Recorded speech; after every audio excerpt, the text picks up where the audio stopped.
बिस्मिल्लाहिर्रहमानिर्रहीम। Dear student, अस्सलाम वालेकुम। आज हम करने वाले हैं मैथ 501 लीनियर अलजबरा। तो स्टार्ट करते हैं। लेक्चर नंबर हमारा 4 है row reduction and equivalent form. यहाँ पे जो हमारा टॉपिक है row reduction and equivalent form है। तो स्टार्ट करने से पहले आपसे एक रिक्वेस्ट है कि मेरे चैनल को सब्सक्राइब करें, लाइक करें और अपने दोस्तों तक शेयर भी करें। तो स्टार्ट करते हैं। Equivalent form of a matric. उन्होंने कहा है कि एक मैट्रिक की इक्विवेलेंट फॉर्म क्या होती है। तो इसको हम देखते हैं। A rectangular matrix is in equivalent form if it has 3 properties. Then equivalent form जो हमारी है इसको हम रो इक्विवेलेंट फॉर्म भी कह सकते हैं। ठीक है। तो अगर एक मैट्रिक दिया होगा, हमने उसकी इक्विवेलेंट फॉर्म फाइंड करनी होगी। तो इस तरह हमारे पास 3 प्रॉपर्टी, अगर ये हमारे उस मैट्रिक के ऊपर 3 प्रॉपर्टी अप्लाई हो जाती हैं, लागू हो जाती है, तो हम कह सकते हैं कि ये हमारा मैट्रिक इक्विवेलेंट फॉर्म में है। ठीक है। तो all non zero row are above any row of all zero. ठीक है। हमारा जो पहला मैट्रिक है, ये हमारे पास देखिए एक मैट्रिक है, तो इसके हमारे पास जो अबव लाइन है, जो हमारे पास अबव लाइन है, उसमें एक नॉन जीरो फर्स्ट जो एंटिटी है वो नॉन जीरो होनी चाहिए। ठीक है। एंड देन सेकंड है कि हमारे पास जो लीडिंग एंटिटी है वो हमारे पास कॉलम में राइट ये हमारे पास आनी चाहिए। यहाँ पे ये हमारे पास ये देखें कि सेकंड कॉलम में हमारे पास जो सेकंड एंटिटी है वो हमारे पास ये शो कर रही है। और उसके बाद हमारे पास थर्ड है all entity in a column below and below a leading entity are zero. ठीक है। हमारे पास जो कॉलम के एंटिटी नीचे होगी वो हमारे पास ये मसलन के मिसाल के तौर पर हमारे पास ये दिया हुआ है 2, ये हमारे पास लीडिंग एंटिटी है, तो इसके जो नीचे है वो 0 0 है। यहाँ पे हमारे पास जो यहाँ पे जो सेकंड रो की लीडिंग एंटिटी है, ये इसके जो नीचे है वो भी 0 है। तो ये हमारे पास अगर 3 कंडीशन अप्लाई हो जाती है, लागू हो जाती है, तो हम कह सकते हैं कि हमारी ये इक्विवेलेंट फॉर्म है एक मैट्रिक की। ठीक है। तो आगे हमारे पास है reduce equivalent form of a matric. तो इसके लिए और मजीद 2 प्रॉपर्टीज़ हैं। वो भी क्या है कि एक लीडिंग एंटिटी है in each non zero row is 1, यानी कि यहाँ पे हमारे पास जो ये 2 को शो कर रहा है, यहाँ पे हमारे पास ये 1 होनी चाहिए। लीडिंग एंटिटी हमेशा 1 होनी चाहिए, यहाँ पे भी 1 होनी चाहिए। अगर हमारे पास यहाँ पे जो इसकी लीडिंग एंटिटी थर्ड रो की है वहाँ पे भी हमारे पास 1 होनी चाहिए। और जो हमारा इसका है 5 पॉइंट है, 5 पॉइंट में वो ये कह रहा है कि हमारे पास जो लीडिंग एंटिटी 1 है उसके ऊपर और नीचे जो है कॉलम के अंदर जो ऊपर और नीचे जो एंटिटीज़ हैं वो 0 होनी चाहिए। ठीक है। तो तब हम कह सकते हैं कि हमारी ये फॉर्म है reduce equivalent form of matrix होगी। ठीक है। तो हमारे पास एग्जांपल है, एग्जांपल को देख लेते हैं। Example of equivalent matrix form. तो following matrix are in equivalent form. Following ये में नीचे मैट्रिक दिए गए हैं, तो ये इक्विवेलेंट फॉर्म में हैं। ठीक है। तो इसकी जो लीडिंग एंटिटी है वो 0 नॉट को शो कर रही है। जो हमारे पास नॉट है, नॉट हमारे पास ये लीडिंग एंटिटी को शो कर रहा है और साथ में ये हमेशा नॉन जीरो होता है। ठीक है। इसको नॉन जीरो से हम शो करते हैं। जो हमारे पास स्टार्ट एंटिटी है वो हमारे पास स्टार को शो कर रहा है, तो ये मे बी 0 भी हो सकता है। यानी कि हमारे पास ये जो स्टार्ट है यहाँ पे 2 की जगह अगर 0 होता तो हम इसको स्टार्ट एंटिटी कहते। ठीक है। अगर हमारे पास 2 को शो कर रहा है तो हम इसको लीडिंग एंटिटी कहते हैं। ठीक है। ये हमारे 0 को शो ये हमारे पास ये 1 है, तो ये हमारे पास लीडिंग एंटिटी को शो कर रहा है। ठीक है। आगे ये दिया भी गया है कि हमारे पास ये नॉट है, नॉट हमारे पास लीडिंग एंटिटी को शो कर रहा है, और ये जो हमारे पास स्टार है ये हमारे पास क्या शो कर रहा है कि ये स्टार्ट एंटिटी है। इसको आगे देखते हैं। Example of reduce equivalent form. तो ये नीचे एग्जांपल दी गई है। Following matrix are in reduce equivalent form because leading entity is a 1 and there are 0 below and above each leading 1। यानी कि हमारे पास रिड्यूस इक्विवेलेंट फॉर्म में हमारे पास जो लीडिंग एंटिटी होगी वो 1 होगी एंड जो उसके ऊपर या नीचे जो एंटिटी होगी वो 0 होगी। तो तब हम कह सकते हैं कि ये जो फॉर्म है मैट्रिक की, इसको रिड्यूस इक्विवेलेंट फॉर्म कहते हैं। ठीक है। आगे नोट दिया गया है, नोट में आपने देख लेना है कि ए मैट्रिक में भी reduce into more than 1 matrix in equivalent form using different sequence of row operation. ठीक है। तो reduce equivalent form obtain from a matrix reduce equivalent form obtain हमें हासिल की जाती है, एक मैट्रिक्स से हासिल की जा सकती है, इज़ अ यूनिक, एक यूनिक होती है। आगे एक थ्योरम है, थ्योरम इसको uniqueness of reduce equal form, ये इसकी है, each matrix is row equivalent, ये रो के एलोक्वेंट होता है, to one and only one reduce equal form, ठीक है। तो आगे इसकी पिट पोजीशन है, पिट पोजीशन ये नीचे हम इसको पढ़ते हैं, ठीक है। पिट पोजीशन क्या होती है, उसके बाद पिट कॉलम क्या होता है, पिट कॉलम और पिट, ये एग्जांपल नीचे दी गई है, ये हम reduce matrix a below to equal form and locate the pit column, यहाँ पे देखिए ये पिट कॉलम है, इसको हमने लोकेट करना है, कहाँ पे पिट कॉलम है, तो इसको भी हम देख लेते हैं। और पिट पोजीशन क्या आती है वो भी हम देख लेते हैं, ठीक है। यहाँ पे ये सोल्यूशन दिया गया है कि leading entity in first column of above matrix is zero, यानी कि यहाँ पे जो लीडिंग एंटिटी है ये जीरो है, ठीक है। तो ये जीरो को शो करे, विच इज पिट पोजीशन, ये हमारी एक पिट की पोजीशन है। a non entity and put must be placed, ये जो नॉन जीरो होते हैं एंटिटी नॉन जीरो एंटिटी या put हमेशा must be placed in this position, ठीक है, इस पोजीशन पे रखे जाते हैं। So interchange first and last row, हम इसकी जगह जीरो की जगह हमने जो हमारे पास यहाँ पे जो जीरो है इसकी जगह हमारे पास 1 2 या कोई होता तो हम इसको लीडिंग एंटिटी कह सकते थे।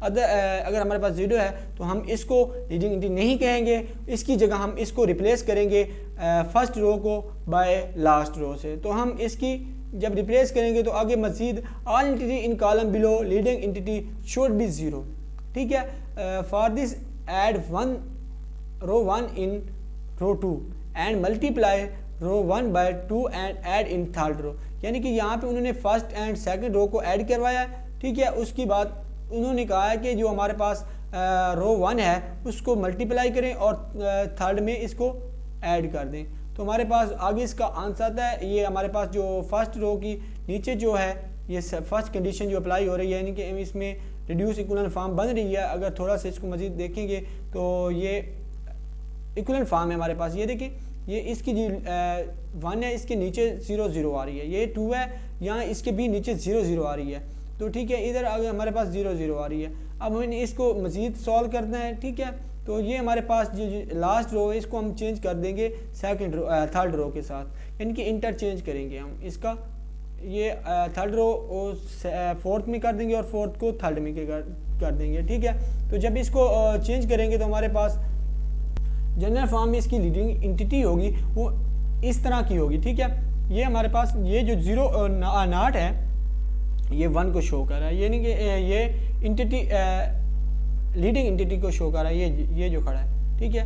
यहाँ पे हमारे पास ये जो नॉट है ये भी लीडिंग एंटिटी शो कर रहा है, ये यहाँ पे इधर देखिए यहाँ पे कोई नहीं है, तो यहाँ पे लीडिंग एंटिटी को नहीं शो कर रहा है, यहाँ पे ये लीडिंग एंटिटी को शो कर रहा है, ठीक है। तो आगे इसको मजीद जब सॉल्व करते हैं तो ये हमारे पास पिट एलिमेंट भी शो हो रहे होते हैं एंड रो रिडक्शन एल्गोरिथम भी शो होता है।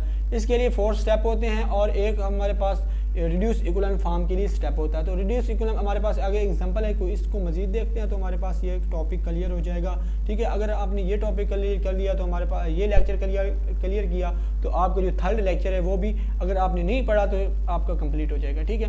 तो यहाँ पे भी आपने देख लेना है, अगर थर्ड आपने देख लिया तो फोर्थ आपका कंप्लीट हो, ये एक दूसरे से रिलेटेड है, तो थोड़ा सा इसमें चेंज है, बाकी कोई चेंज नहीं है इतना, ठीक है। हमारे पास एग्जांपल नंबर 3 है, तो apply elementary row operation to transform the following matrix first into equivalent form and then into reduce equivalent form, ठीक है। पहले उन्होंने कहा कि matrix first into equivalent form and then into reduce equivalent form, पहले हमने इसको इक्विवेलेंट फॉर्म में कन्वर्ट करना है, फिर उसके बाद रिड्यूस इक्विवेलेंट फॉर्म के लिए। उसके लिए हमारे पास 5 स्टेप है, हमने पीछे पढ़े हैं। जो हमारे पास पहला स्टेप था वो क्या था कि हमारे पास जो एंटिटी है वो अब हमारे पास पहली जो हमारे पास यहाँ पे एंटिटी होनी चाहिए वो 0 नहीं होनी चाहिए, ठीक है, नॉन ज़ीरो होनी चाहिए। तो हम इसको नॉन ज़ीरो करने के लिए हमने थर्ड रो और फर्स्ट रो को इंटरचेंज करेंगे, ठीक है। तो यहाँ पे हमने इसी तरह ऐसे किया कि हमने फर्स्ट रो को थर्ड रो में और थर्ड रो को फर्स्ट रो में चेंज कर दिया। यहाँ पे अगर हमारे पास क्या है कि आगे हमने इसको यूज़ करना था कि non zero entity in put column as a put if necessary interchange row to move this entity into put position, interchange first row and third row. ठीक है, हमने फर्स्ट रो और थर्ड रो को change कर दिया। उसके बाद हमने क्या use row replacement operator to create zero in all position below the put, यानी कि हमने पुट के अंदर नीचे हैं, ये जो पुट के नीचे जो एंटिटी ली गई है इसको हमने जीरो करना है। तो वो कैसे करेंगे, हम इसको 2 को माइनस करेंगे 1 से, तो हमारे पास जो अंश आएगा वो इस तरह का आएगा, यानी कि इसके नीचे जो 1 आ रहा है, यहाँ के जो पुट है उसके नीचे हमेशा 1 0 0 आना चाहिए। तो हमारा थर्ड स्टेप भी क्लियर हो गया। आगे हमारे पास है फोर्थ स्टेप है। फोर्थ स्टेप में क्या है कि cover row containing put position and cover all row if any about it apply step 1 3 and sub matrix which can remain repeated process until there are no more non-zero row to modify। ठीक है, तो आगे हमारे पास है row 1 cover first step and row show column 2 in next put column for step 2 we will select as a put top entity that in that column। ठीक है, हमने यहाँ पे हमारे पास यहाँ पे जो एंटिटी है इसको हमने ये सेकंड कॉलम की जो एंटिटी है इसको हमने देखना है। यहाँ पे सेकंड कॉलम की एंटिटी के नीचे जो हमारे पास पुट के नीचे हमारे पास आने चाहिए पुट कॉलम, वो 0 होना चाहिए। तो 0 करने के लिए हमने इसको R3 से 3/2 माइनस किया, और यानी कि रो 2 को मल्टीप्लाई किया हमने 3/2 से और इसको माइनस कर दिया रो 3 से, तो हमारे पास ये आंसर आया। जब इसको मजीद सॉल्व करेंगे तो हमारे पास ये इसका आंसर आ जाएगा। This matrix is in reduce equivalent form, ये हमारे पास एक रिड्यूस इक्विवेलेंट फॉर्म बन जाएगी। अगर आप इसको सॉल्व करते हैं देखते हैं तो आपका ये लेक्चर कंप्लीट हो जाता है। ठीक है, इसके बाद हमने देखना है कि देयर आर 3 वेरिएबल, बिकॉज ये हमारे पास एक उन्होंने कहा कि सोल्यूशन ऑफ लीनियर सिस्टम। अगर हमने सोल्यूशन लीनियर सिस्टम का देखना है तो इसको मजीद देख लेते हैं। हमारे पास यहाँ पे 3 वेरिएबल हैं। कैसे variable x1 x2 and x3। यहाँ पे एक इज इक्वल टू 1, ये 1 इक्वेशन बनेगी, हमारे पास ये 2 एंड ये थर्ड। यहाँ हमारे पास 3 वेरिएबल हैं क्योंकि argument matrix has 4 column, argument matrix has 4 column, क्योंकि यहाँ पे आर्गुमेंट 4 कॉलम रखता है, और तो 4 कॉलम मीन कि हमारे पास 3 वेरिएबल है, तो इसीलिए x1 ये इसी तरह शो कर रहा है। हमारे पास x1 1 है, x2 0 है, और हमारे पास जो x3 है वो -5 के साथ आ रहा है। ठीक है, तो यहाँ पे 0 x2 की जगह हमारे x1 की जगह 0 है, x2 की जगह हमारे पास 1 है, x3 की जगह हमारे पास 1 है। तो इसको जब मज़ीद सॉल्व करते हैं तो आर्गूमेंट तो हमारे पास जो x1 एंड x2 है वो हमारे पास to put column in above matrix are called basic variable, यानी कि हमारे पास x1 एंड x2 एक बेसिक वेरिएबल है। जो हमारे पास x3 है, यहाँ पे हमारे पास x3 है, दैट इज इक्वल टू 0, तो so this mean free variable, this variable is called free variable. ठीक है, तो इसको फ्री वेरिएबल भी कहते हैं। तो जनरल सोल्यूशन में इसको भी हम देख लेते हैं। जनरल सोल्यूशन में हमारे पास ये दिया गया है कि फाइंड करना है general solution of linear system और आर्गुमेंट मैट्रिक हैज़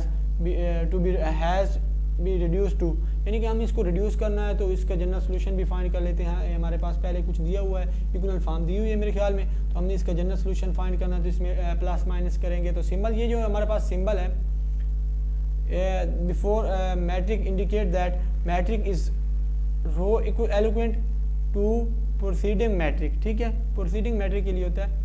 आगे हमने इसको मजीद जब सॉल्व करते हैं तो इसमें प्लस माइनस का आता है, यानी कि इसमें आगे हमने यहाँ पे एंटिटी के नीचे जो लीडिंग एंटिटी है इसके नीचे भी 0 करना है और ऊपर भी 0 करना है। यहाँ पे हमारे पास लीडिंग एंटिटी बन रही है 1, तो इसके नीचे 0 होना चाहिए और ऊपर भी 0 होना चाहिए। यहाँ पे लीडिंग एंटिटी हमारे पास है ये 1, तो इसकी जो अपर है वो भी 0 हो जाना चाहिए। तो यहाँ पे 0 आ गया, ये देखिए। आगे हमने इसको मजीद सॉल्व हुआ है तो आपने देख लेना है, इसको सॉल्व भी कर लेना है। आपको पता चाहिए कि रिड्यूस और इक्विवेलेंट फॉर्म में क्या होता है, फ़र्क होता है। रिड्यूस इक्विवेलेंट फॉर्म और इक्विवेलेंट फॉर्म में क्या फ़र्क होता है। रिड्यूस में ये चल जाता है कि यहाँ पे हमारे पास 1 नहीं होना चाहिए, कोई भी हो सकता है, 2 भी हो सकता है, 1 भी हो सकता है, तो 2 भी हो सकता है जो लीडिंग एंटिटी होती है।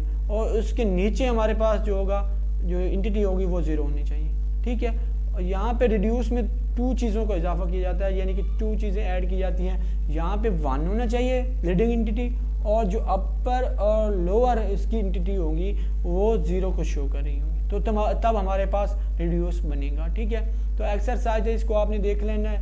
तो जब आपको क्वेश्चन आ जाएंगे जो मैंने सॉल्व करवाए हैं, तो अगर आप इसको कर लेते हैं तो आपको ये एक्सरसाइज भी आसानी से हल कर सकते हैं, इतनी मुश्किल नहीं है। ठीक है, ये बहुत ही आसान है, आपने देख लेना है। दुआ में याद रखिएगा। अल्लाह हाफिज़।